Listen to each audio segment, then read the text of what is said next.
Okay, so in the last PowerPoint, we talked about how to build a website. I also gave you some resources, free resources, to help you build your website. And so you've obviously been thinking about how the internet is going to affect your business and how important it is in order to move it ahead. So let's just have a look about what's happening in the internet. I'm sorry, bit of a cough. So you have a website. Now what? You obviously need to have traffic going to your website so that you can have people that you can make sales to. So what's happening with the internet? The internet today, um, almost 2.5 billion users. We know a little over 1/3 of the world's population use the internet. On average, the US adult spends about 32 hours online per month. Now, there's two figures that I came across. It was either 32, between 32 and 52 hours, but we'll work with the lower number, say 32 hours. So, what does that mean to you? What does all of this information mean to you? Well, you know that it's growing rapidly. On average, 32 hours. So how did they spend that 32 hours? Where are they? What are they looking at? What are they doing? And where can we find them? Those are the kind of questions that we need to answer so that we can get better, understanding and how we can make our business successful online. So, where do you go to get traffic? Well, there's basically two opinions. There are many opinions, but two that come down to two categories. One is SEO, which is search engine optimization, or organic traffic as it's called, and the other is paid traffic. Now, a lot of people are going to tell you that paid traffic is the best way to go because excuse me.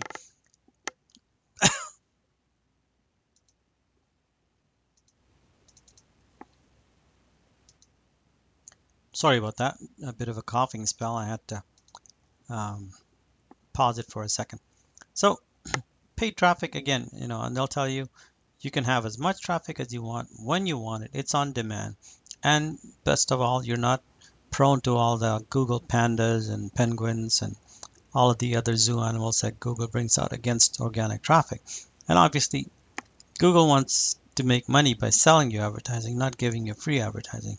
But a lot of people will say, well, SEO is the best way to go because it's free, it's organic, and well, it's not really free because unless you don't value your time to be worth anything, it takes a lot of time to write articles, write blogs, to optimize all of your uh, categories and optimize the site itself to be um, friendly to Google so that it'll find it and give you a good ranking.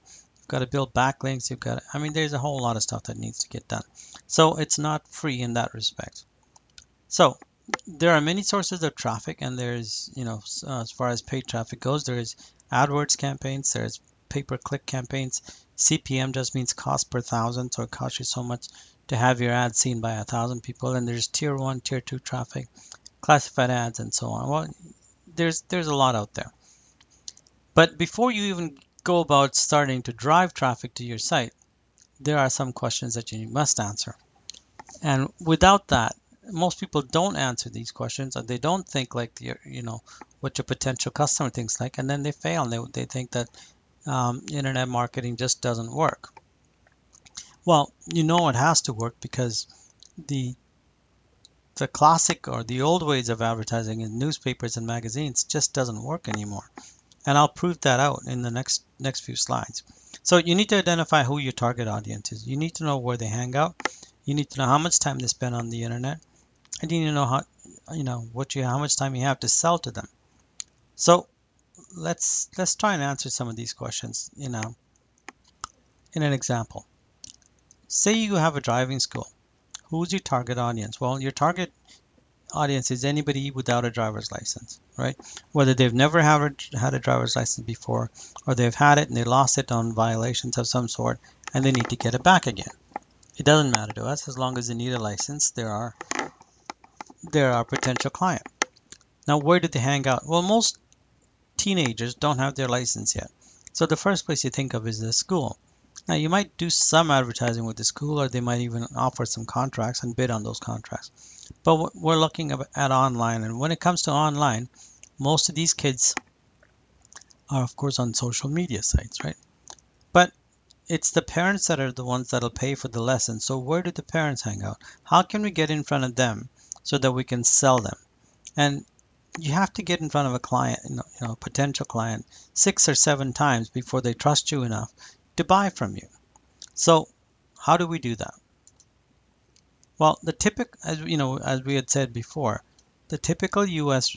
Uh, person spends about 32 to 52 hours per month on the internet. That's about an hour, 1.07 hours to 1.74 hours a day on the internet. And you can check these stats simply by Googling. Laugh out loud. I hope that's a word. How much time does an American spend on the internet? It would be advantageous for us to know just how they spend that hour, right? The 1.07 hours. We're going with the lower number. So the next slide will give you an idea. And I found this quite shocking, actually. Social media gets 16 minutes out of that hour. Entertainment gets 9 minutes out of that hour. Shopping, this is where they spend the money, only gets 5 minutes. And worse yet, this is where they make their money. This is, this is the business. The business only gets 3 minutes. That's all the time that they spend on trying to make money on the internet. Emails get 3 minutes, lifestyle gets 2 minutes, and other gets 17 minutes. So you can see that we need to get here in order to get in front of our clients. And then from here, we need to have a product or an offer that's going to drive them to here, which is our shopping, the 5 minutes that you can make your pitch to them. Now here's some demographics. Between the ages of 30 and 49 and 50 and 64. So 30 and 49 make up 78% of the people that are visiting social sites. And between 50 and 64, that's 60%. So as you can see, this demographic here is the one that has the most amount of money, and they're the ones that are going to spend money that we on our products that we want to sell to them.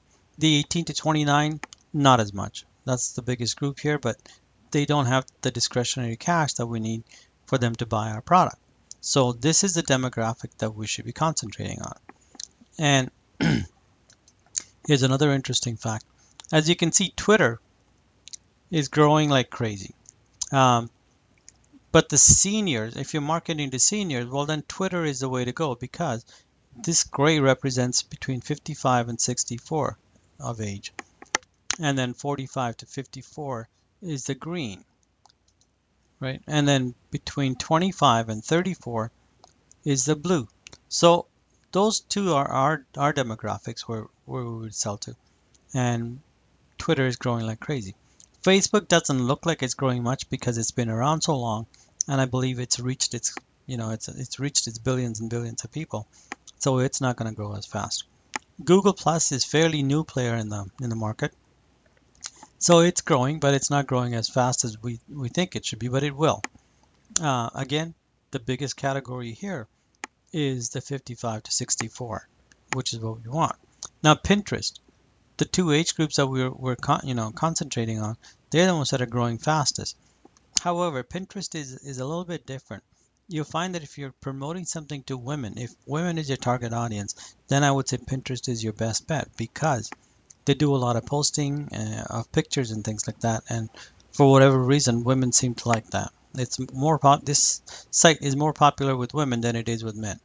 LinkedIn is the next one. Again, here is the demographic between 45 to 64 that's growing at the fastest rate. The 25 to 44, the 35 to 44 is also there, but it's not growing as robustly. But LinkedIn is mostly professionals. So that's why you see the senior ages here. If you want to promote something to professionals, business to business, then this is the place to promote it. Hope that helps. So trends also confirm that mobile users and older generations are driving social media growth around the world. Those figures that I showed you, you know that most of them are coming through mobile. Um, so when you think about these facts and these trends, your main buyers are in the social media users, and your main social media users are the 72% are mobile users, like I showed you in the last scale. So think about this. Right now, where does your business sit? How much mobile advertising or how much mobile marketing are you doing? Is your website mobile optimized? You know, do people see your website properly on a mobile? Because if they don't, they're just going to move on to the next one that is optimized. And Google will also give you credit and rank you higher if your site is mobile optimized. Here's why mobile is so important. 45% of all mobile searches are goal oriented and are conducted to help make a decision. In other words, they're going to either go to your store, or they're going to buy something online, or they're going to make the call. Um, Something is going to happen. They already have the goal in mind. They're not just surfing around. So they're looking for something that they want. And if you're the one that sells it to them, you know, and they can view your site on their phone, you've got their business. Now, this is an incredible stat. Excuse me. 73% of all mobile searches trigger additional action and conversions. Um, the the traditional conversion factor is about 2%. You know, marketers said that if you got 2% response or 2% of your sales came from your advertising efforts, then you were doing good. Well, what about the 98%, right? That's horrible. Those are horrible stats. But even if you take the 2%, look at what happens with the mobile sites. 28% results in conversions. So, you know, almost 20 times what you would get on traditional. So that's why mobile is so important. That's why it's important to know who your target is, where do they hang out, how do you get in front of them, and what can you sell to them. But the sad fact, based on our research, is that 82% of the people that are trying to make money online, whether it's websites or affiliate marketing or whatever, they just don't have mobile sites or mobile SEO. And and that goes even for marketing companies. Their sites aren't always mobile optimized. And why is that? Well, some of the most common reasons are because there's a lack of actual information about mobile SEO, or a lot of conflicting information. You know, one guru is going to tell you you need to do this, and another guru is going to tell you you need to do that, and another guru is going to tell you it's just too impossible to rank on uh, mobile SEO. That's not true. It's completely misrepresented. Mobile SEO is complicated. No more complicated than the normal SEO. In fact, I think it's easier. Mobile websites are only for local businesses. Not true. You know, there's almost as equal smartphones in the world as there is a world population. I think it might even be more smartphones than the amount of people that could use them. So, what was my, in conclusion, my objective here was to give you enough information to see what you need to do in order to make your business successful online, right? Obviously, I couldn't go into all the details and mechanics of a website. You need a great offer. You need to capture the visitor's info by giving them something of value. So you're exchanging their name and email for something that you're going to give them in return for of value to them.